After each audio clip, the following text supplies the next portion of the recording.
On revient ici en Europe pour l'info éco avec vous, Christophe Danchette. Bonjour Christophe. Bonjour Pauline. On va en Allemagne ce matin où le vent de la colère souffle, des trains à l'arrêt, des routes bloquées. La colère sociale est forte en ce début d'année. Mobilisation massive aujourd'hui et jusqu'à vendredi, c'est-à-dire pendant 3 jours, des cheminots avec des trains quasiment à l'arrêt, en grève aujourd'hui pour réclamer des hausses de salaire et le passage à 35 heures au lieu de 38 sans perte de revenus. Elle s'ajoute, cette colère, à celle des agriculteurs et des chauffeurs routiers qui, eux, bloquent les routes depuis lundi. Ils viennent de passer leur deuxième nuit dans leur camion, dans leur tracteur, pour protester contre la suppression de plusieurs avantages fiscaux sur les véhicules diesel et sur les véhicules agricoles. Une économie de 920 millions d'euros pour le budget de l'État, mais un trou de 2 900 euros en moyenne et par an et par exploitation dans le budget de ces agriculteurs. Écoutez ce qu'en disent certains d'entre eux. Gérer une ferme est déjà très difficile. Et la proposition du gouvernement fédéral de compenser ces déficits financiers en réduisant les investissements agricoles est scandaleuse.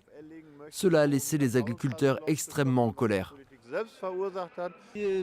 Les agriculteurs doivent veiller à ce que la nourriture soit disponible pour la population. Mais en fin de compte, avec les coupes budgétaires et autres, cela leur est devenu si difficile qu'ils se contentent pratiquement du niveau de subsistance et ne sont pratiquement plus capables de le rendre économiquement viable.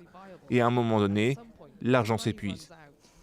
Et à l'origine, Christophe, de toute cette colère, un couac dans le budget 2024. Expliquez-nous.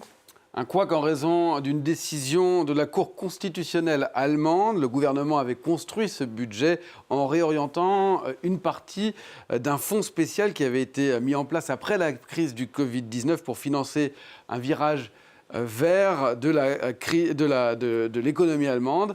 Mais la Cour de Karlsruhe a considéré cette manœuvre comme anticonstitutionnelle, affirmant qu'elle allait contre la règle du frein à l'endettement qui limite le déficit budgétaire à 0,35% du PIB, ce qui paraît extrêmement peu ici en France, puisqu'on frôle en ce moment les 5%. Le résultat, c'est que le gouvernement a dû en catastrophe faire des économies de 30 milliards d'euros. Et pour cela, il a pris un certain nombre de mesures dans ce budget 2024, des hausses de taxes sur les émissions de CO2, ce qui va inévitablement provoquer la hausse des prix de l'électricité et du gaz, la fin d'une prime sur l'achat des véhicules électriques, des hausses des taxes sur les billets d'avion ou encore le retour de la TVA à 19%, dans la restauration notamment, là où elle avait été abaissée à 7% après la crise du Covid-19.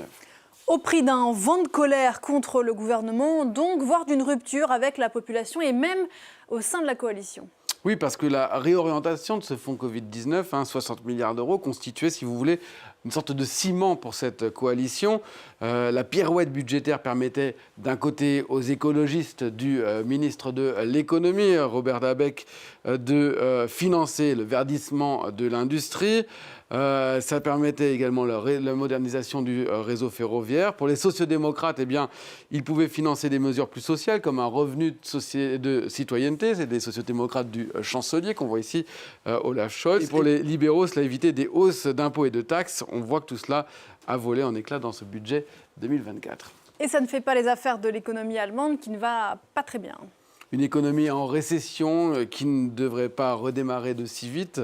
Le problème, c'est que l'Allemagne, elle repose avant tout sur ses exportations. L'économie allemande repose avant tout sur ses exportations et les exportations de ses produits industriels. Or, ces exportations, eh bien, elles sont en recul en raison surtout de la conjoncture internationale, de la Chine en particulier.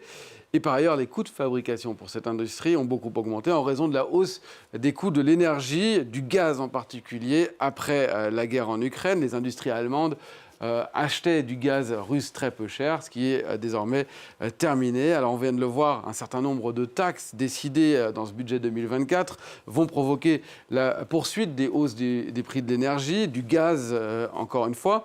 Et là où le gouvernement tablait jusqu'à peu encore sur une hausse ou sur un retour de la croissance pour 2024, certains instituts ne voient pas d'amélioration dans les prochains mois. Au contraire, l'Allemagne qui ces dernières années était vraiment la locomotive économique en Europe, se transforme de plus en plus comme la lanterne rouge de l'économie européenne, avec pour conséquence aussi sur le plan politique une remontée extrêmement rapide de l'extrême droite, dont certains éléments cherchent d'ailleurs à récupérer ce mouvement des agriculteurs. Évidemment, ce mouvement des agriculteurs, il fait penser à ce qu'on a connu un petit peu ici en France, cette hausse de prix du carburant.